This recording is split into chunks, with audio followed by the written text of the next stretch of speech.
একাদশ শ্রেণীর ব্যবসায় শিক্ষা শাখার প্রিয় শিক্ষার্থীবৃন্দ, আসসালামু আলাইকুম। আশা করছি সবাই ভালো আছো, নিরাপদে আছো, সরকারের স্বাস্থ্যবিধি মেনে সবাই বাসায় আছো। বিশ্বব্যাপী যে করোনা মহামারী চলতেছে, সেই মহামারীতে তোমাদের পড়াশোনার যে ব্যাঘাত ঘটতেছে, সেই ব্যাঘাতটুকু দূর করার জন্য আমাদের এই অনলাইন শিক্ষা কার্যক্রম। আজকে ব্যবসা শিক্ষা শাখার একাদশ শ্রেণীর ব্যবসা শিক্ষা শাখার হিসাব বিজ্ঞান প্রথম পত্রের 6ষ্ঠ অধ্যায় প্রাপ্য হিসাবসমূহের হিসাবরক্ষণ নিয়ে সাথে আছি তোমাদের সাথে আমি মোহাম্মদ জাহিদুল ইসলাম ভুইয়া, প্রভাষক, হিসাব বিজ্ঞান বিভাগ, সরকারি সফর আলী কলেজ, 2500 নারায়ণগঞ্জ। আজকে আমরা প্রথমে বলে নিয়েছি যে প্রাপ্য হিসাবসমূহের হিসাবরক্ষণ নিয়ে আলোচনা করব। তোমরা সকলেই জানো যে মূলধন হচ্ছে ব্যবসায়ের প্রাণ বা জীবনী শক্তি, আর দৈনন্দিন ব্যবসায় কার্যক্রম চালানোর জন্য প্রয়োজন হয় আমাদের চলতি মূলধনের। আর চলতি মূলধনের অন্যতম উপাদান হচ্ছে প্রাপ্যসমূহ। আমরা আজকে ক্লাস শেষে যে বিষয়গুলো আমরা জানতে পারবো সেগুলো হচ্ছে বিভিন্ন ধরনের প্রাপ্য হিসাবসমূহ চিহ্নিত করতে পারা, অনাদায়ী পাওনা সঞ্চিতিকে অনাদায়ী পাওনা হিসাবে সমন্বয় করতে পারা, অনাদায়ী পাওনা সঞ্চিতিকে সমন্বয়পূর্বক নিট প্রাপ্য হিসাব তৈরি করতে পারা, অবলোপনকৃত অনাদায়ী পাওনা আদায় হিসাবভুক্ত করতে পারা এবং সংশ্লিষ্ট অন্যান্য বিষয়ের দিক। প্রাপ্য হিসাবের ধারণা: ধারে যখন কোনো ব্যক্তি বা প্রতিষ্ঠান যখন অন্য কোনো ব্যক্তি বা প্রতিষ্ঠানের নিকট ধারে পণ্য বিক্রয় করে অথবা সেবা প্রদান করে, ধারে সেবা প্রদান করে, তখনই প্রাপ্য হিসাব সময়ের সৃষ্টি হয়। প্রাপ্য হিসাব সময়ের সৃষ্টি হয় এবং প্রাপ্য হিসাব সৃষ্টি হওয়ার সাথে সাথে তার দাবি স্বীকৃত হয়। প্রাপ্য হিসাবসমূহ সাধারণত দুই ভাগে আমরা দেখতে পাই, সেটা হচ্ছে ব্যবসায়িক প্রাপ্য হিসাবসমূহ, অব্যবসায়িক প্রাপ্য হিসাবসমূহ। ব্যবসায়িক প্রাপ্য হিসাবসমূহের মধ্যে আমরা দুই ধরনের দেখতে পাই, প্রাপ্য হিসাবসমূহ এবং প্রাপ্য নোটসমূহ। তো ব্যবসায়িক প্রাপ্যসমূহ হিসাবসমূহ বা ব্যবসায়িক প্রাপ্যসমূহ হচ্ছে ব্যবসায়ের স্বাভাবিক কার্যক্রম থেকে সৃষ্টি হয়।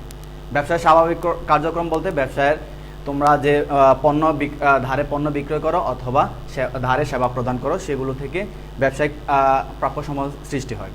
অব্যবসায়িক প্রাপ্যসমূহ ব্যবসায়ের স্বাভাবিক কার্যক্রম থেকে নয়, বরং ব্যবসায়ের অন্য ধরনের ব্যবসায় ভিন্ন অন্য কোনো প্রাপ্য থেকে সৃষ্টি হয়। যেমন তুমি যদি কোনো ব্যক্তি বা প্রতিষ্ঠানকে ঋণ প্রদান করে থাকো, সেখান থেকে যে ঋণের সুদ পাও সেটা হচ্ছে অব্যবসায়িক প্রাপ্য। অথবা তুমি যদি কোনো কোম্পানিতে বিনিয়োগ করে থাকো, সেটার জন্য যদি লভ্যাংশ পাও, সেটা হচ্ছে অব্যবসায়িক প্রাপ্যসমূহ। তো আমরা দেখলাম যে ব্যবসায়িক প্রাপ্যসমূহ, অব্যবসায়িক প্রাপ্যসমূহ। তো আমরা ব্যবসায়িক প্রাপ্যসমূহের মধ্যে প্রাপ্য হিসাবসমূহ আমাদের চিহ্নিত করতে হবে। যখন তুমি সেবা প্রদান করো বা ধারে পণ্য বিক্রয় করো, তখনই আমরা বলেছি যে প্রাপ্য হিসাবসমূহ সৃষ্টি হয়। তো যখন পণ্যের মালিকানা স্থানান্তরিত, অর্থাৎ পণ্যের মালিকানা ক্রেতার নিকট হস্তান্তরিত হয়, সেবা প্রদান সম্পন্ন হয় এবং সাথে সাথে বিল স্বাক্ষরিত হয়, তখনই প্রাপ্য হিসাবসমূহ আমরা হিসাবভুক্ত করতে পারি বা চিহ্নিত করতে পারি। প্রাপ্য হিসাবসমূহ শনাক্তকরণ বা চিহ্নিতকরণের জন্য আমাদেরকে নিম্নোক্ত জাবেদা আমাদের প্রদান করতে হয়। যখন তুমি পণ্য বিক্রয় করো অথবা ধারে সেবা প্রদান করো, তখন আমরা সাধারণত এই জাবেদা দিয়ে থাকি: প্রাপ্য হিসাব ডেবিট, বিক্রয় বা সেবা আয় ক্রেডিট। যখন তুমি পণ্য বিক্রি করছো, কিছু পণ্য তোমার নিকট বিক্রিত পণ্য কিছু অংশ ফেরত এসেছে, তখন পণ্য ফেরতের জন্য আমাদের যে জাবেদা দিতে হয় তা হচ্ছে বিক্রয় ফেরত বা ভাতা ডেবিট, প্রাপ্য হিসাব ক্রেডিট, কারণ প্রাপ্য তোমার কমে গিয়েছে। প্রাপ্য হিসাবে বিপরীতে নগদ অর্থ আদায়ের জন্য, অর্থাৎ যখন প্রাপ্য হিসাবে ব্যক্তি বা প্রতিষ্ঠান তোমাকে টাকা পরিশোধ করে দেয়, তখন আমাদের জাবেদা দিতে হয় নগদান হিসাব ডেবিট, বিক্রয় বার্তা ক্রেডিট, প্রাপ্য হিসাব বিক্রয় বার্তা ডেবিট, প্রাপ্য হিসাব ক্রেডিট। তো এখানে যখন নগদ অর্থ টাকা দেয়, তখন বিক্রয়ের সময় কিছু শর্ত দেওয়া হয়। যেমন বলা হয় 2-10 নিট 30, মানে হচ্ছে যদি তুমি 10 দিনের মধ্যে টাকা পরিশোধ করো, তখন হচ্ছে তোমাকে 2% বার্তা দেওয়া হবে, আর তোমাকে অবশ্যই 30 দিনের মধ্যে টাকা ফেরত দিতে হবে। তো সেক্ষেত্রে যখন তুমি 10 দিনের মধ্যে টাকা দেয়, তখনই বিক্রয় বার্তার সৃষ্টি হয়, অন্যথায় বিক্রয় বার্তা এখানে আসবে না। অর্থাৎ যখন তুমি একটা নির্দিষ্ট সময়ের মধ্যে তোমাকে কন্ডিশন শর্ত দিয়ে দেয় যে এই সময়ের মধ্যে তোমাকে টাকা দিলে, ফেরত দিলে, অর্থাৎ পরিশোধ করলে তোমাকে বার্তা দেওয়া হবে, তখনই আমাদের এই বার্তার হিসাব আসবে, অন্যথায় নয়। প্রাপ্য হিসাব সমূহের মূল্যায়ন। এখন আমরা চিহ্নিত করতে পেরেছি প্রাপ্য হিসাব কোত্থেকে আসবে, সেগুলো আমরা চিহ্নিত করতে পারছি। এখন আমাদের দরকার হচ্ছে প্রাপ্য হিসাবের মূল্যায়ন, যা চিহ্নিতকরণের পরের ধাপ। প্রাপ্য হিসাব সমূহ আমরা এর আগে দেখেছি যে আমরা বিভিন্ন জাবেদার মধ্যে একটা অ্যামাউন্ট বা ফিগার আমরা ওইখানে উল্লেখ করেছি, কিন্তু এখানে আমাদের প্রাপ্য হিসাব সমূহ আমাদের নিট আদায়যোগ্য মূল্যে দেখাতে হবে। কি দেখাতে হবে? নিট আদায়যোগ্য মূল্যে, নিট আদায়যোগ্য মূল্যে দেখাতে হবে। নিট আদায়যোগ্য মূল্য বলতে এখান থেকে অনাদায়ী পাওনা এবং সন্দেহজনক অনাদায়ী পাওনা বাদ দিতে হবে। তো এখন আমাদের জানা দরকার যে অনাদায়ী পাওনা এবং সম্ভাব্য অনাদায়ী পাওনা কি। অনাদায়ী পাওনা, প্রাপ্য হিসাব বা দেনাদার নিকট থেকে কোনো পাওনা আদায়ের জন্য সম্ভাব্য সকল প্রচেষ্টা গ্রহণ করা সত্ত্বেও প্রাপ্য হিসাব বা দেনাদার দেউলিয়া হয়ে যাওয়া, চরম খামখেয়ালিপনা অথবা অন্য কোনো কারণে যখন টাকা পরিশোধ করতে ব্যর্থ হয়, অর্থাৎ প্রাপ্য হিসাবে টাকা দিতে ব্যর্থ হয়, তখনই আমরা বলি যে সেটা অনাদায়ী পাওনা, আর এটা ব্যবসার জন্য একটা নিশ্চিত ক্ষতি। এখানে খেয়াল করো যে কি কি কারণে ঘটতে পারে। এক হচ্ছে দেনাদারের আর্থিক বিপর্যয়, আরেকটা হচ্ছে দেউলিয়া হয়ে যাওয়া, কোম্পানি শেষ হয়ে যাওয়া অথবা প্রতিষ্ঠান শেষ হয়ে যাওয়া, আর আরেকটা হচ্ছে দেনাদার চরম খামখেয়ালিপনা। বর্তমানে যে করোনা ভাইরাস চলছে সেই কারণে কিন্তু সবগুলো প্রায় অনেক ব্যবসা প্রতিষ্ঠানই আর্থিক বিপর্যয়ের মধ্যে চলছে। সেই কারণে কিন্তু তোমাদের দেখা যাবে যে অনাদায়ী পাওনার পরিমাণটা অনেক বেড়ে যাবে, যা ব্যবসার জন্য স্বাভাবিক ক্ষতি হিসাবে চিহ্নিত হবে। অনাদায়ী পাওনা সঞ্চিতি। আমরা যে ধারে পণ্য বিক্রয় করি বা সেবা প্রদান করি, আমরা কিন্তু নিশ্চিত না যে সব দেনাদার বা সব প্রাপ্য হিসাব আমাদেরকে টাকা পরিশোধ করে দেবে। দেখা যায় যে কয়েক বছর অভিজ্ঞতার আলোকে দেখা যায় যে একটা বিক্রয়ের একটা নির্দিষ্ট অংশ সাধারণত বকেয়া থেকে যায় বা পরিশোধ হয় না। তো আমরা দেখা যায় প্রাপ্য হিসাবের যে অংশ, তো আমরা দেখি যে প্রাপ্য হিসাবের যে অংশ আদায় হবে কি হবে না সে ব্যাপারে আমাদের সন্দেহ থেকে যায়, সেই অংশটাকে বলে সম্ভাব্য অনাদায়ী পাওনা। আর সেই জন্য যে আমাদের সঞ্চিতি রাখতে হয় তা হচ্ছে অনাদায়ী পাওনা সঞ্চিতি। অর্থাৎ সম্ভাব্য অনাদায়ী পাওনার ক্ষেত্রে অনাদায়ী পাওনার জন্য যে সঞ্চিতি রাখা হয় তাই হচ্ছে অনাদায়ী পাওনা সঞ্চিতি।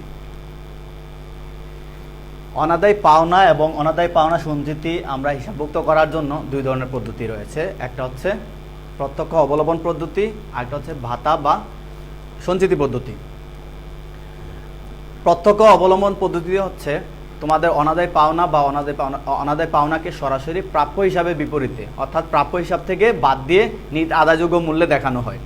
তো সেক্ষেত্রে আমাদের জাবেদা দেওয়া হয় অনাদায়ী পাওনা খরচ ডেবিট, প্রাপ্য হিসাব ক্রেডিট, অর্থাৎ প্রাপ্য হিসাবকে এখানে সরাসরি কমিয়ে ফেলছে। অন্যদিকে ভাতা বা ভবিষ্যৎ ব্যবস্থা পদ্ধতি বা সঞ্চিতি পদ্ধতিতে সঞ্চিতি পদ্ধতি হচ্ছে বছরের শুরুতে আমরা যে অংশ আদায় হবে না বলে আমরা ধরে নেই, মানে আদায় হবে কি হবে না সেটার জন্য আমরা প্রথমে একটা সঞ্চিতির ব্যবস্থা রাখি, মানে একটা থোক বরাদ্দ রাখি, অর্থাৎ প্রাপ্য হিসাব থেকে একটা আলাদা করে রাখি। সেজন্য আমরা প্রতি বছর শেষে প্রাপ্য হিসাব বা বার্ষিক অনুমিত বিক্রয় বা দেনাদার হতে একটা অংশ আমরা আলাদা করে রাখি। তো সেই জন্য আমাদের প্রথমে আমরা যে জাবেদাটা দিই সেটা হচ্ছে অনাদায়ী পাওনা খরচ ডেবিট, অনাদায়ী পাওনা সঞ্চিতি ক্রেডিট। অর্থাৎ এখানে প্রাপ্য হিসাবের পরিবর্তে আমরা সরাসরি প্রাপ্য হিসাব না দেখে আমরা এখানে অনাদায়ী পাওনা সঞ্চিতিকে ক্রেডিট করছি। আর বছর শেষে যখন কোনো নির্দিষ্ট অ্যামাউন্ট বা ওই অংশের যখন কোনো টাকা আসলেই পাওয়া যায় না, তখন আমাদের সেটা আমরা অনাদায়ী পাওনা সঞ্চিতি ডেবিট করি, তারপর আমরা প্রাপ্য হিসাবকে ক্রেডিট করি। অর্থাৎ সঞ্চিতি পদ্ধতিতে আমরা দুইটা জাবেদা এখানে দিয়ে থাকি। প্রথমে হচ্ছে অনাদায়ী পাওনা খরচকে সঞ্চিতিতে রূপান্তর করি, তারপর হচ্ছে অনাদায়ী পাওনা সঞ্চিতি থেকে আমরা অনাদায়ী সঞ্চিতি পাওনা প্রাপ্য হিসাব থেকে বাদ দিয়ে থাকি। এই সঞ্চিতি পদ্ধতি আমাদের আন্তর্জাতিক রীতি অনুযায়ী এই সঞ্চিতি পদ্ধতিতে আমাদের হিসাব রক্ষণ করতে হবে। এখন আমাদের অন্যতম একটি অংশ হচ্ছে, এই অধ্যায়ের অন্যতম একটি অংশ হচ্ছে অবলোপনকৃত অনাদায়ী পাওনা আদায়। একটু আগে আমরা যে প্রাপ্য হিসাব থেকে তোমাদের অনাদায়ী পাওনা বাদ দিলাম, তা আমাদের দাবি যে সেই সমস্ত দেনাদারের কাছ থেকে আমরা কি দাবি ছেড়ে দিয়েছি? আসলেই না। আমরা তাদের কাছ থেকে তাদের যাদের অবলোপন করেছি তাদের কিন্তু আমরা দাবি ছেড়ে দেইনি, প্রতিষ্ঠান কিন্তু ছেড়ে দেয়নি। তার মানে কি আমরা তাদের কাছে টাকা পাবো, আমাদের দাবি রয়েছে। এখন দেখা যায় যে কিছু কিছু গ্রাহক বা কিছু কিছু দেনাদার অবলোপন করার পরও তাদের কাছ থেকে টাকা আদায় করা সম্ভব হয়েছে। অর্থাৎ যেই টাকা আমরা আদায় করেছি সেটার জন্য আমরা কি জাবেদা দেব? সেক্ষেত্রে দেখো আমাদের দুইটা জাবেদা দিতে হবে, প্রাপ্য হিসাব ডেবিট, অনাদায় পাওনা সঞ্চিতি ক্রেডিট। কেননা আমরা কিন্তু প্রথমে অনাদায় পাওনা সঞ্চিতিকে ডেবিট করে প্রাপ্য হিসাবকে ক্রেডিট করে দিয়েছিলাম, মানে প্রাপ্য হিসাব কমিয়ে দিয়েছিলাম। এখন আমাদেরকে পুনরায় প্রাপ্য হিসাব বাড়াতে হবে, অনাদায় পাওনা সঞ্চিতি কমাতে হবে। আর যেহেতু টাকাটা নগদে পেয়েছি তাহলে নগদান হিসাব ডেবিট, প্রাপ্য হিসাব ক্রেডিট। তার মানে অবলোপনকৃত অনাদায় পাওনা যদি আমাদের আদায় হয় তাহলে আমাদের দুইটা জাবেদা একসাথে দিতে হয়। সেটা হচ্ছে কি, প্রাপ্য হিসাবকে প্রথমে বাড়াবো, প্রাপ্য হিসাব ডেবিট, অনাদায় পাওনা সঞ্চিতি হিসাব ক্রেডিট। দ্বিতীয়, যখন আমরা নগদে যেহেতু টাকাটা পেয়েছি সেহেতু আমরা জাবেদা দেব নগদান হিসাব ডেবিট, প্রাপ্য হিসাব ক্রেডিট। প্রাপ্য নোট, তো আমরা প্রথমে প্রাপ্য হিসাবগুলো শেষ করেছি, এখন আমরা চলে আসব প্রাপ্য নোটে। প্রাপ্য নোট এক প্রকার প্রতিজ্ঞাপত্র বা হস্তান্তরযোগ্য ঋণ দলিল, যেখানে ঋণ গ্রহীতা একটি নির্দিষ্ট পরিমাণ অর্থ একটি নির্দিষ্ট সময় পর সুদ সহ অথবা সুদ ব্যতীত যদি সুদের উল্লেখ থাকে চাহিদা মাত্র শর্তহীনভাবে প্রদান করতে অঙ্গীকার প্রদান করেন, তখনই তাকে আমরা প্রাপ্য নোট বলি। তার মানে কি, একটি ঋণ গ্রহীতা নির্দিষ্ট পরিমাণ অর্থ নির্দিষ্ট সময় পরে সুদ সহ শর্তহীনভাবে চাহিদা মাত্র প্রদান করতে, একটা নির্দিষ্ট সময় পর বা চাহিদা মাত্র শর্তহীনভাবে প্রদান করার জন্য যে অঙ্গীকার করে তাই হচ্ছে প্রাপ্য নোট। প্রাপ্য নোট একটি আমি বলি যে হস্তান্তরযোগ্য ঋণ দলিল। তো তোমরা ব্যবসায় অর্থায়ন চ্যাপ্টারে তোমরা জানো যে হস্তান্তরযোগ্য ঋণ দলিল তিনটি, সেটা হচ্ছে প্রতিজ্ঞাপত্র, বিনিময় বিল এবং চেক। তো আমরা এই বিষয় নিয়ে যাব না, আমরা শুধু আজকে প্রাপ্য নোটের মধ্যেই সীমাবদ্ধ থাকব। তো আমরা প্রাপ্য নোটের বিভিন্ন হিসাবভুক্ত করার জন্য আমাদের একটা জরুরি বিষয় হয়ে দাঁড়ায়, সেটা হচ্ছে প্রাপ্য নোটের মেয়াদপূর্তির তারিখ নির্ণয়। মেয়াদপূর্তির তারিখ নির্ণয় করার ক্ষেত্রে তোমরা জানো যে প্রাপ্য নোটগুলো সাধারণত 1 বছরের কম হয়ে থাকে, অর্থাৎ সেটা মাস ভিত্তিক হতে পারে আবার দিন ভিত্তিক হতে পারে। যেমন ধরা যায় 30 দিন মেয়াদি হতে পারে, 60 দিন মেয়াদি হতে পারে, 40 দিন মেয়াদি হতে পারে, 45 দিন মেয়াদি হতে পারে, আবার 2 মাস মেয়াদি, 1 মাস মেয়াদি, 3 মাস মেয়াদি, 6 মাস মেয়াদি। সাধারণত 6 মাস মেয়াদি বা তার কমে থাকে। তো আমরা যখন প্রাপ্য নোটের মেয়াদ যখন মাসের ভিত্তিতে তৈরি হয় তখন আমাদের কিভাবে আমরা মেয়াদপূর্তি নির্ণয় করব? তো দেখো, যে ক্ষেত্রে মেয়াদপূর্তির তারিখ নোট ইস্যুর তারিখ ক্ষেত্রে মাস গণনা করে নির্ণয় করা হবে। যেমন একটি 2 মাস মেয়াদি নোট যদি 1 সেপ্টেম্বর তারিখে ইস্যু করা হয়, এর মেয়াদপূর্তির তারিখ হবে 1 নভেম্বর। কেননা তোমার তারিখ ঠিক থাকবে কিন্তু মাস যোগ হয়ে যাবে, অর্থাৎ সেপ্টেম্বর, অক্টোবর, নভেম্বর, অক্টোবর এবং নভেম্বর। তাহলে আমরা 2 মাস পরে 1 নভেম্বরই এটার মেয়াদপূর্তির তারিখ হবে। আবার কোনো মাসের শেষ তারিখে যদি কোনো নোট ইস্যু হয়ে থাকে তাহলে এর মেয়াদপূর্তির তারিখ হবে সংশ্লিষ্ট মাস সহ শেষ হওয়ার পরে ওই মাসের শেষ তারিখে।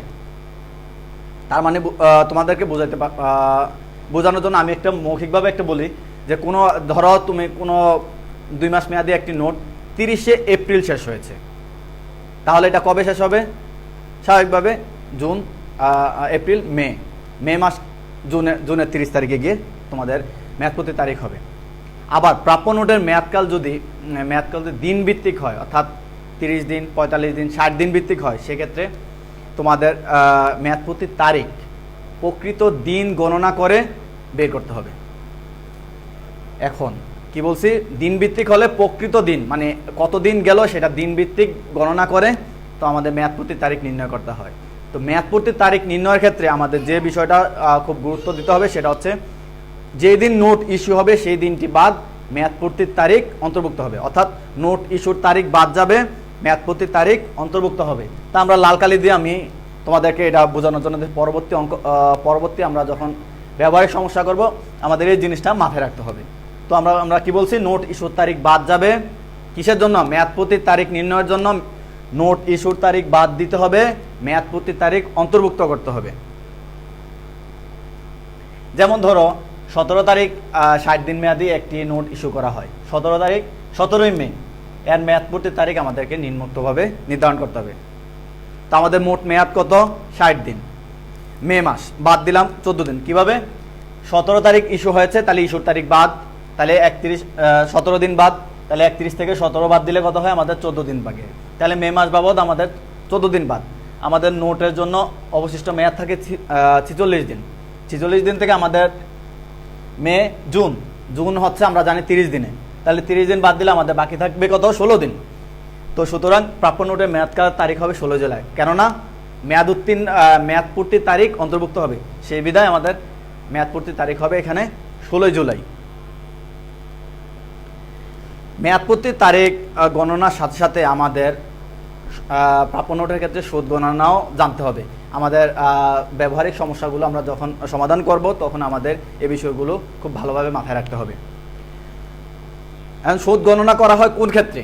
যেই প্রাপ্য নোটগুলোর ক্ষেত্রে সুদ সহ বলা থাকবে সেগুলোর ক্ষেত্রে আমরা এটা হবে, এই সুদ গণনা কাজ হবে। আর যেগুলোর ক্ষেত্রে সুদবিহীন হয়, সুদবিহীন প্রাপ্য নোট হয়, সেগুলোর ক্ষেত্রে এটা প্রযোজ্য হবে না। তো সুদ বহনকারী নোটের ক্ষেত্রে আমাদের যে সুদ আমরা হিসাবভুক্ত করব সেটা হচ্ছে সুদ সমান নোটের লিখিত মূল্য গুণন সুদের হার গুণন সময়। তো আমরা একটু আগে জেনেছি যে প্রাপ্য নোটগুলো সাধারণত দিনভিত্তিক অথবা মাসভিত্তিক হয়ে থাকে। তো দিনভিত্তিক মাসভিত্তিক হলে সুদ সমান নোটের লিখিত মূল্য সুদের হার গুণন যত মাসের নোট, অর্থাৎ 2 মাস, 3 মাস, 4 মাস, 6 মাস মেয়াদি নোট ভাগ 12 মাসে 1 বছর আমরা জানি। তো সেভাবে আমরা বের করব। আর নোট যদি দিনভিত্তিক হয় তাহলে সেক্ষেত্রে আমাদের সুদ বের করব নোটের লিখিত মূল্য গুণন সুদের হার গুণন যত দিনের নোট, অর্থাৎ 30 দিন মেয়াদি, 45 দিন মেয়াদি, 60 দিন মেয়াদি নোট, এখানে যত দিনের নোট ভাগ 365 দিয়ে আমরা ভাগ করে নিব, তাহলে আমরা সুদ পেয়ে যাব। তো প্রাপ্য নোটের আমরা সুদ এবং মেয়াদপূর্তির তারিখে শেষ করার পর আমরা এখন আসছি প্রাপ্য নোটের স্বীকৃতি। প্রাপ্য নোটের স্বীকৃতি বলছে যিনি প্রাপ্য নোট লেখার পরে যিনি স্বাক্ষর করবেন, অর্থাৎ যিনি অঙ্গীকার করবেন, তিনি হচ্ছে স্বীকৃতি দিলেন। তো আমরা যখন প্রাপ্য নোট যখন বলি তখন হচ্ছে আমরা প্রাপ্য অন্য প্রতিষ্ঠান আমাদেরকে স্বীকৃতি দিয়েছে। যখন আমরা প্রাপ্য হিসাবে, আর স্বীকৃতিগুলো আমরা পাই সাধারণত 2 ক্ষেত্রে। যখন কোনো পণ্য সেবা বিক্রি করার পরে প্রাপ্য হিসাবে বিপরীতে অথবা কোনো ঋণ প্রদান করার বিপরীতে। প্রাপ্য হিসাবে বিপরীতে যখন কোনো নোট পেয়ে থাকি তখন আমরা জাবেদাভুক্ত করি প্রাপ্য নোট ডেবিট, প্রাপ্য হিসাব ক্রেডিট। অথবা যদি ঋণের বিপরীতে আমরা পেয়ে থাকি তাহলে প্রাপ্য নোট ডেবিট, ঋণ হিসাব ক্রেডিট। প্রাপ্য নোটের সম্মান প্রদর্শন। প্রাপ্য নোটের সম্মান প্রদর্শন বলতে মেয়াদ পূর্তিতে সুদসহ লিখিত মূল্য পরিশোধ করাই হচ্ছে প্রাপ্য নোটের সম্মান প্রদর্শন। অর্থাৎ তুমি প্রাপ্য নোটের ক্ষেত্রে যে অঙ্গীকার করেছিলে যে এত তারিখ এত % সুদে হারে আমি এত তারিখে পরিশোধ করব, তার মানে ওই দিনে যদি তুমি প্রাপ্য নোটের মেয়াদ পূর্তির তারিখে সুদসহ লিখিত মূল্য পরিশোধ করো, সেটাই হচ্ছে প্রাপ্য নোটের সম্মান প্রদর্শন। তো প্রাপ্য নোটের সম্মান প্রদর্শন বা প্রাপ্য নোট যখন মেয়াদ পূর্তির তারিখে পরিশোধিত হয়, অর্থাৎ পরিশোধিত হয়, সেক্ষেত্রে আমাদের জাবেদা হচ্ছে নগদান হিসাব ডেবিট, প্রাপ্য নোট ক্রেডিট, সুদ আয় ক্রেডিট। অর্থাৎ সুদ আয় সেখান থেকে আমি যেহেতু আমি প্রাপ্য নোট পেয়েছি, প্রাপ্য নোট বাবদ সুদ আয় পেয়েছি, সেজন্য আমাদের ক্রেডিট আয়। প্রাপ্য নোটের অমর্যাদা। প্রাপ্য নোটের অমর্যাদা বলতে তুমি মেয়াদ পূর্তিতে সুদ সহ লিখিত মূল্য যদি পরিশোধ করতে ব্যর্থ হও, অর্থাৎ অন্য কোনো প্রতিষ্ঠান যদি ব্যর্থ হয়, সেটাই হচ্ছে অমর্যাদা। অর্থাৎ তুমি যে প্রতিজ্ঞাপত্রে অর্থাৎ প্রাপ্য নোটের যে স্বীকৃতি দিয়েছিলে এত তারিখে পরে সুদ সহ পরিশোধ করবে এত তারিখে, অর্থাৎ মেয়াদ পূর্তির তারিখে তুমি যদি পরিশোধ করতে না পারো, সেটাই হচ্ছে প্রাপ্য নোটের অমর্যাদা বা ব্যর্থতা। তো সেক্ষেত্রে আমাদের যে জাবেদাগুলো দেখা হয় সেটা হচ্ছে প্রাপ্য হিসাব ডেবিট, প্রাপ্য নোট ক্রেডিট, সুদ আয় ক্রেডিট। এখানে সুদ আয় অন্তর্ভুক্ত হবে। আর তোমার প্রাপ্য হিসাব কেন ডেবিট হলো? কারণ তোমার প্রাপ্য হিসাবে বিপরীতেই তোমার প্রাপ্য নোটটা তৈরি হয়েছিল। তাহলে আমরা কি করব? প্রাপ্য হিসাবকে আমরা বাড়িয়ে দেব। প্রাপ্য হিসাব ডেবিট, প্রাপ্য নোট ক্রেডিট, সুদ আয় ক্রেডিট। এখন আমরা আসি প্রাপ্য নোটের বাট্টাকরণ নিয়ে। প্রাপ্য নোট সাধারণত ব্যাংক বা আর্থিক প্রতিষ্ঠান সমূহে বাট্টাকরণ করা হয়ে থাকে। বাট্টাকরণ করে নগদান করে। কেন করা হয়ে থাকে? আমরা জানি যে প্রাপ্য নোটগুলো 30 দিন, 60 দিন অথবা 6 মাস মেয়াদি হয়ে থাকে। তো এতটা সময় আসলে ব্যবসায়ীরা বসে থাকতে ইচ্ছুক নয়। তারা কিছুটা টাকা ছাড় দিয়েও ব্যাংক বা আর্থিক প্রতিষ্ঠানে বাট্টা করে থাকে বা ভাঙিয়ে থাকে, ভাগিয়ে তারা নগদ অর্থ ব্যবহার করে থাকে। সেজন্য তারা বাট্টাকরণ করে নেয়। এক্ষেত্রে দুই ধরনের তোমাদের নোট বাট্টাকরণ হতে পারে। আমরা জানি যে দুই ধরনের প্রাপ্য নোট হতে পারে, সেটা হচ্ছে সুদবিহীন প্রাপ্য নোট আর একটা হচ্ছে সুদসহ প্রাপ্য নোট। এখন সুদবিহীন প্রাপ্য নোট বলতে বাট্টাকরণ বলতে কি বুঝি?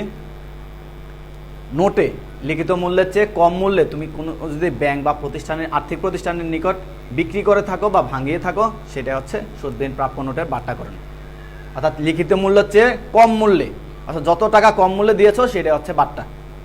তো আমাদের এক্ষেত্রে আমাদের নগদ প্রাপ্তি কি হবে? নগদ প্রাপ্তি সমান নোটে লিখিত মূল্য মাইনা বিয়োগ লিখিত মূল্যের উপর বাট্টাকরণ দিবস হতে মেয়াদপূর্তির দিবস পর্যন্ত প্রদত্ত সুদ বা বাট্টা। এখানে একটু ঝামেলা তোমাদের হয়তো দেখা দিবে। লিখিত মূল্যের উপর মানে মেয়াদপূর্তির যে যত টাকা লিখিত মূল্য আছে প্রাপ্য নোটের ক্ষেত্রে, বাট্টাকরণ দিবস হতে মেয়াদপূর্তির দিবস তারিখ, এই সময়ের জন্য তোমার যে বাট্টা আসবে সেটা হচ্ছে বাট্টা আসবে। তো আমরা এই সমস্যাটা আমরা একটু একটা উদাহরণের মাধ্যমে আমরা সলিউশন করার চেষ্টা করি। যেমন ধরো মামুন লিমিটেড 1 মে তারিখে 60 দিন মেয়াদি 10,000 টাকা নোটে স্বীকৃতি প্রদান পূর্বক কেয়া লিমিটেডের নিকট প্রেরণ করলো।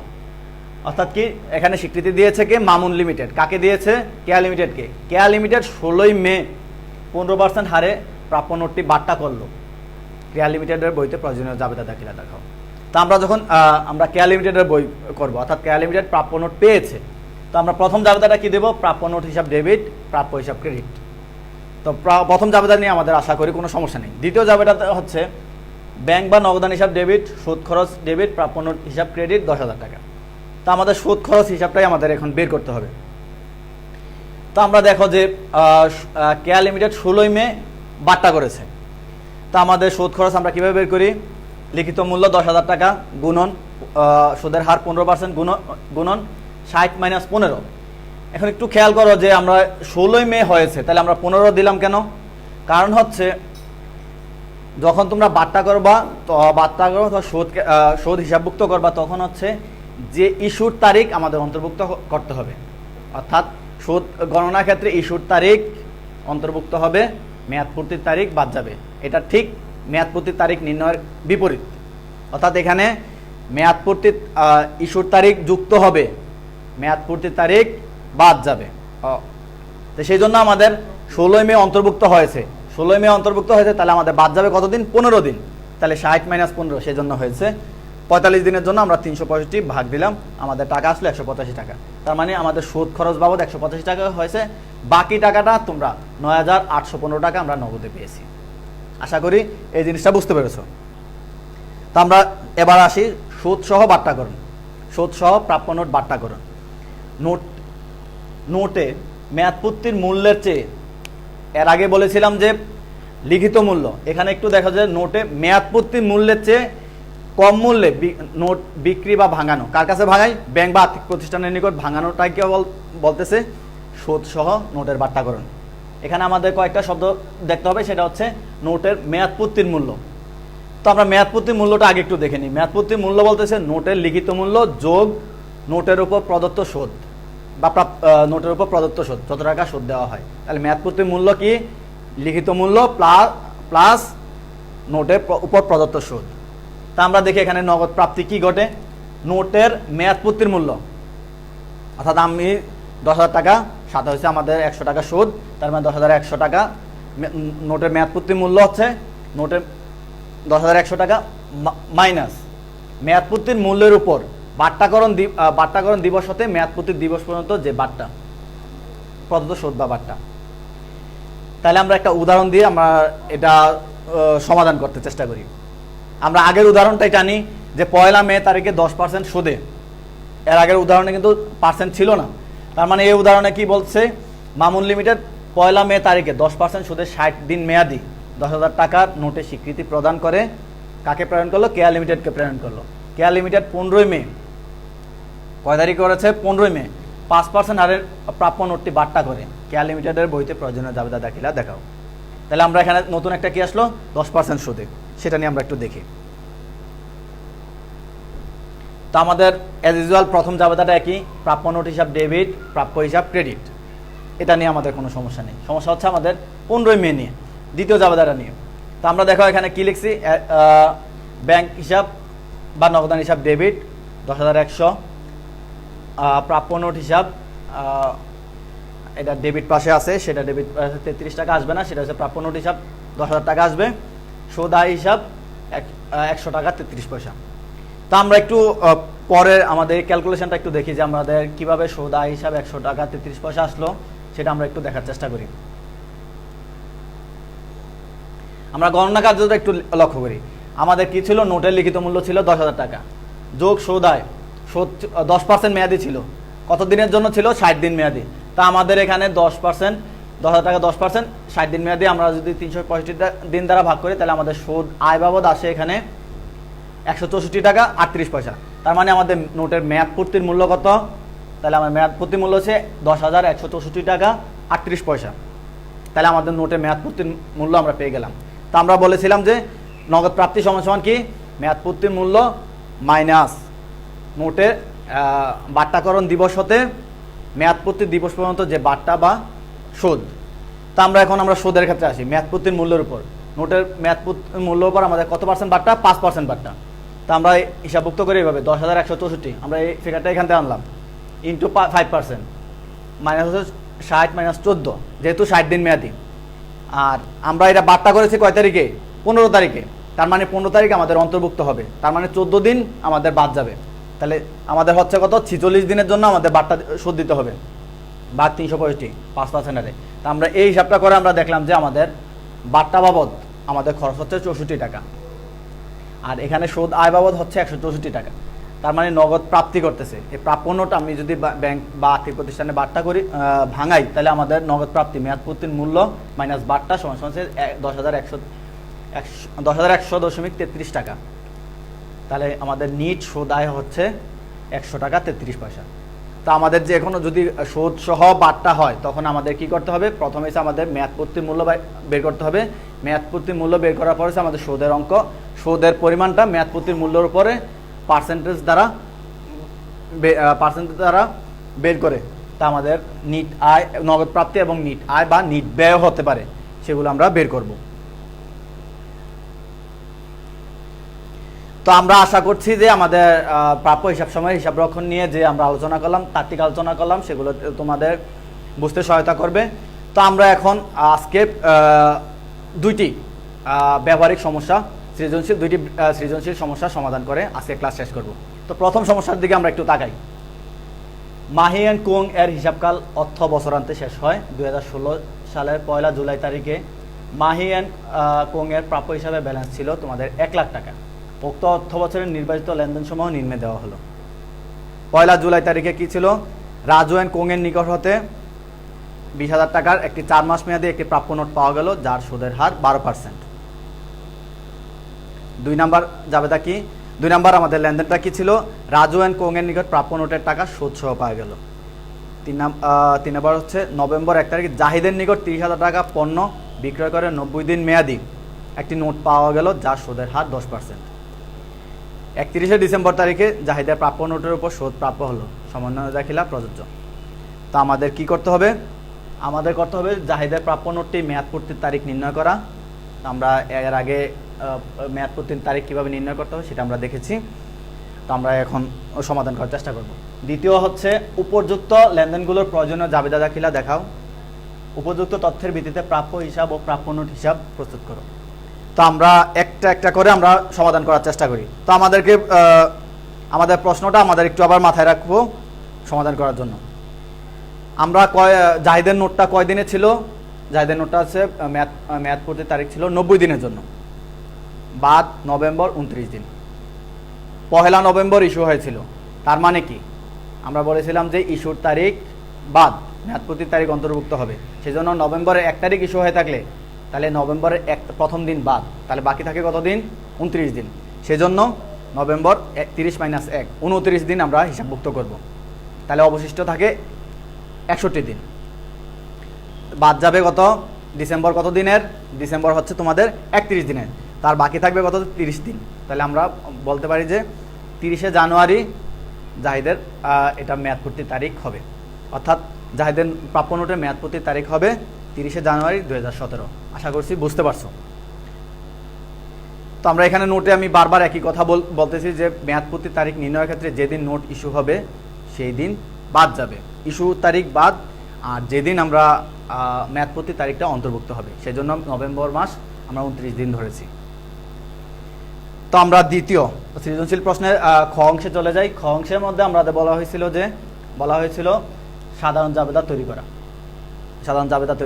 তাহলে আমাদের কি কি ইয়া ছিল, আমরা একটা 20,000 টাকার প্রাপ্য নোট পেয়েছিলাম প্রথম জাবেদা জুলাইয়ের 1 তারিখ 2016 তারিখে।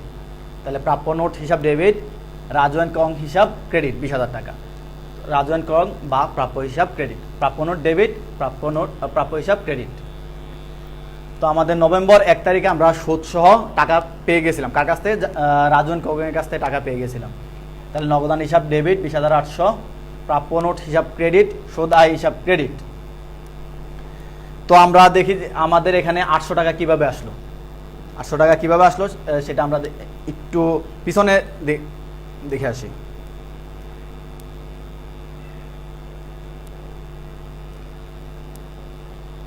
এটা আমাদের কয় মাস মেয়াদি ছিল?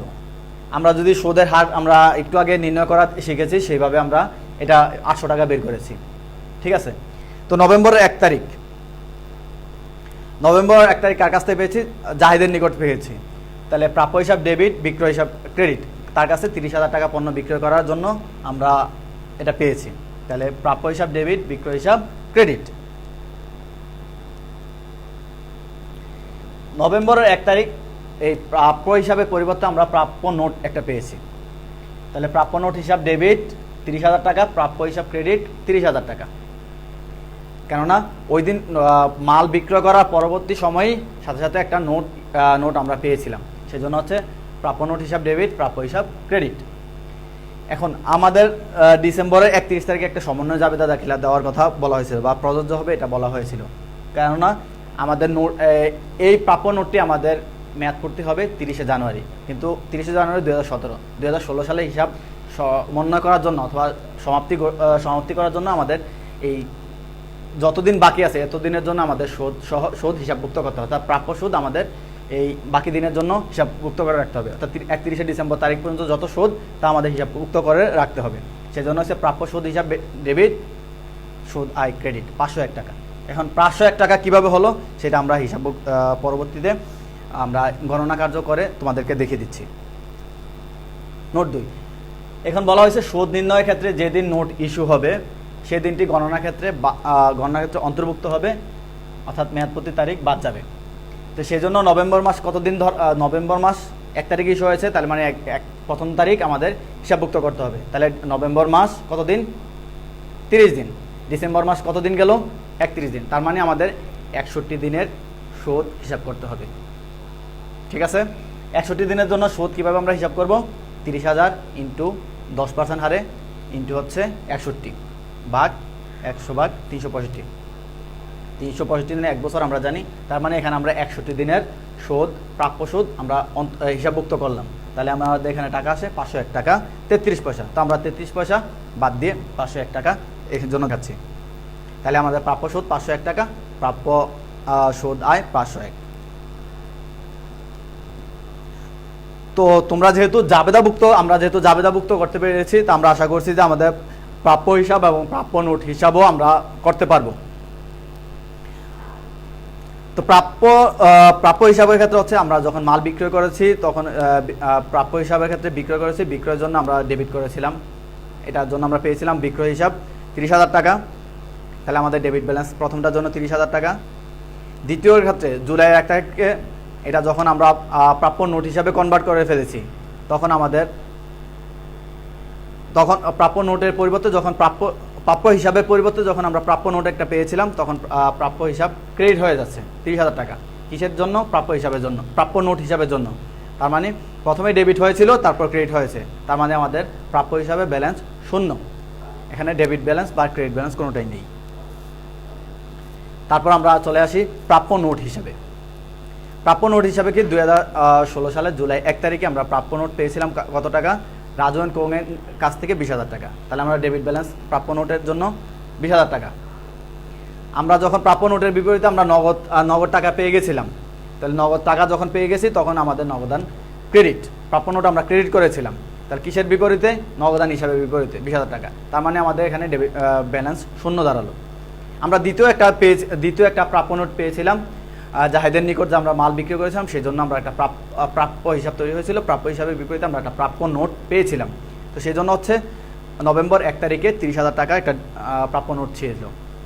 তাহলে ডেবিট ব্যালেন্স, তা আমাদের সর্বশেষ আমাদের প্রাপ্য নোট হিসাবের আমাদের ব্যালেন্স দাঁড়াবে 30,000 টাকা ডেবিট ব্যালেন্স। তো প্রথম অঙ্ক আমরা আশা করি এখানেই শেষ, তোমাদের বুঝতে কোনো সমস্যা থাকবে না। আমরা আরেকটি অঙ্ক দিয়ে আজকে ক্লাস এখানে শেষ করব। আরেকটি অঙ্ক, যেগুলো এই ধরনের অঙ্কগুলো আসলে বোর্ড প্রশ্নে আমরা দেখে থাকি, তো সেই জন্য আমি এই প্রশ্নটা নিয়ে এসেছি। জনাব রাসেল একজন প্রসাধন ব্যবসায়ী, তার হিসাব বই হতে নিম্নলিখিত তথ্যগুলো নেওয়া হয়েছে। প্রাপ্য হিসাব 1 জানুয়ারি 2019 তারিখে হচ্ছে প্রাপ্য হিসাব 40,000 টাকা। সন্দেহজনক পাওনা সঞ্চিতি 1 জানুয়ারি তারিখে 5,000 টাকা। দেখো, এটা খেয়াল করো যে এটা 1/1/2019, তার মানে এটা এর আগের বছরের। ধারে বিক্রয় 2019 সালে হচ্ছে 60,000 টাকা। অনাদায় পাওনা আদাযোগ্য নয়, তার মানে এটা হিসাবভুক্ত হয়নি, 3,000 টাকা। জনাব রাসেল অনাদায় পাওনার জন্য 5% হারে ভবিষ্যৎ সঞ্চিতি রাখার জন্য সিদ্ধান্ত গ্রহণ করেছেন। তো আমাদেরকে কি করতে হবে? আয় বিবরণীতে প্রদর্শিত অনাদায় পাওনা খরচের পরিমাণ নির্ণয় করতে হবে। লেনদেনগুলোর প্রয়োজনীয় জাবেদা, অনাদায় পাওনা খরচ এবং অনাদায় পাওনা সঞ্চিতি হিসাব তৈরি করতে হবে। তো প্রথমে আমরা আয় বিবরণীতে কত টাকা অনাদায় পাওনা খরচ বাবদ দেখাতে হবে সেটা আমরা নির্ণয় করি। সেটা হচ্ছে অনাদায় পাওনা আমাদের কত দেওয়া আছে, যেটা আদায়যোগ্য নয়। প্রথমে দেওয়া আছে 3,000 টাকা। তাহলে নতুন অনাদায় পাওনা সঞ্চিতি, আমরা জানি যে অনাদায় পাওনা খরচ আমরা নির্ণয় করি অনাদায় পাওনা যোগ সন্দেহজনক পাওনা বাদ পুরাতন সঞ্চিতি।